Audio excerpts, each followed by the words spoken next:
The last Skaven model of the skavetide box is the Warlord, and I didn't want to just paint this guy up, I wanted to make him the ultimate centerpiece for my clan Scurvy army. The idea I want to do is to have this model on this MDF base that I think is 38 centimeters. I wanted the Warlord in the middle and slightly more towards the back, and have a barricade and some treasure rats on the other sides. About 2/3 of the base is going to be sand, and have the other third as the shoreline with the water. With the idea set in place, the first thing I gotta do is get the sand on the base, and for this I'm going to be trying a different way instead of just gluing it straight on. I'm going to try and build up a wavy sand effect, and to do that I'm using this acrylic medium structure stuff that I bought in my local art shop. A word of warning before you try this stuff is messy. It got all over my hands, it got all over my desk, and even parts of it got onto my keyboard. I put a good bit of this stuff on, and with an old brush I spread it around. Then with the handle of the brush, I shape out the bumps of the sand, and it dried quick enough, so then I add some PVA glue on and start pouring on the sand. I let it dry a little, and then I add some more PVA on top to harden the sand. In the meantime, while that's drying, I wanted to make a start on the base colours for the model, and the first thing I'm going to do is get the skin colour on the Gnaw Beast. I've been using Nightquester flesh a lot lately, so I decided to go with it for his skin. As usual, I tin all my paints with a drop of lamb in medium and add 2 layers on. I wanted to keep the fur a somewhat similar skin tone. I didn't want too much contrast between them, so I went with rack hard flesh. Next then was the Warlord, and I started off with Averland Sunset on his robes. This time I had decided to go with a completely different colour for the armour, because I usually just go for the silver and bronze look, so this time I'm changing it up altogether. Calgar Blue was the chosen armour colour, and I had tested this on my Rattling Warp Blaster previously, and it's a great contrast against the Averland Sunset. But I did use lead belcher on a few parts like the armour spikes, the gun, and the metal parts on the base. Korak Stone is a paint I haven't used too often, so I wanted to give it a go as a skin tone on the Warlord. Although there's not much skin, just the head, hands and feet. There's a tiny bit of fur around the neck and on his hands, and I painted them with Stormvermin fur. There are 2 wooden parts on the model, the spear and on the base, and I used Baneblade Brown on them. The last 2 parts to finish the base colours were Doombull Brown for the leather and Screaming Skull on the teeth and nails. With the base colours all finished, that means the big base is probably dry by now, so I can switch down and start working on it.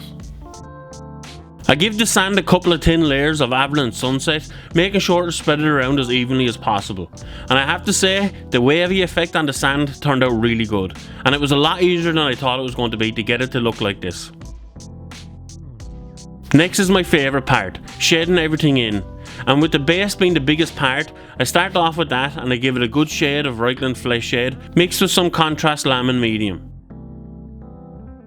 The skin on the Gnaw Beast was next, and I continued using Reichland Flesh Shade. For the fur, I went a little bit darker and I picked out Gorgrunt of fur, but I thinned it down a little more than usual because I didn't want it to be too dark. As for the Warlord himself, I used Seraphim Sepia on the robes, Drakenhof Nightshade on the armour, and Nuln Oil on the silver and leather parts. His final shades were then Reichland Flesh Shade on the skin and Agrax Earthshade on the fur and wooden parts. With everything coming together nicely, I'm going to finish off the base now, so all that's left to do is the highlights and some other small bits. To finish the sand off, I give it a dry brush of Uriel Yellow, and then to make the edges really pop out, I then give it a dry brush of White Scar. In my last video, I wanted a water base on my Rattling Warp Blaster, but I applied too much and I ended up looking more like an icy base than a water base. So this time, I'm going into it with a little bit more caution. I'm going to add more AK water gel, hoping that I can shape the water a lot better, so I add it on pretty thick this time. Once it starts setting, I blow bursts of air through the empty pen to get the shape I was happy with. With the gel dry, I give it a base coat of Cabalite Green and then a layer of Teclis Blue. With the watercolour set, I then take out AK water foam, and I use a brush this time instead of a texture tool. I add it onto just the edges of the water, because last time I did this I used too much and it didn't turn out right at all. I then add some Drakenhof Nightshade onto the water and a light dry brush of White Scar to finish it off. It's the final push now, and I'm starting the highlighting off with a mixture of Nightquester flesh and white scar to highlight the Gnawbeast skin. I was struggling to find a nice highlight colour for this because everything I tried seemed to be too bright. So the best way sometimes is just go back to the original base colour and brighten it up a bit.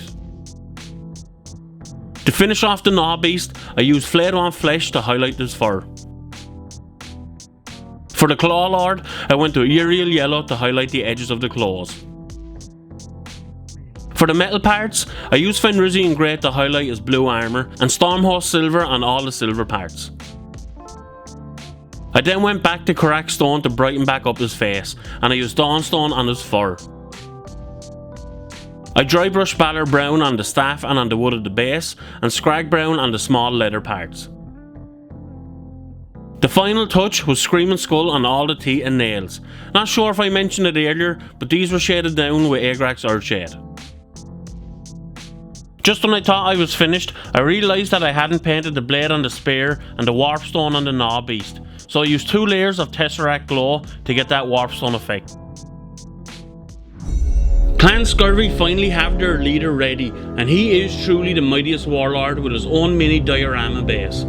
I've always wanted to do something like this, and I really enjoyed coming up with the idea, so there could be more like this coming in the future. But if you guys like this video, make sure to let me know in the comment section below. Hit the like button, subscribe if you haven't, and once again, thanks for watching.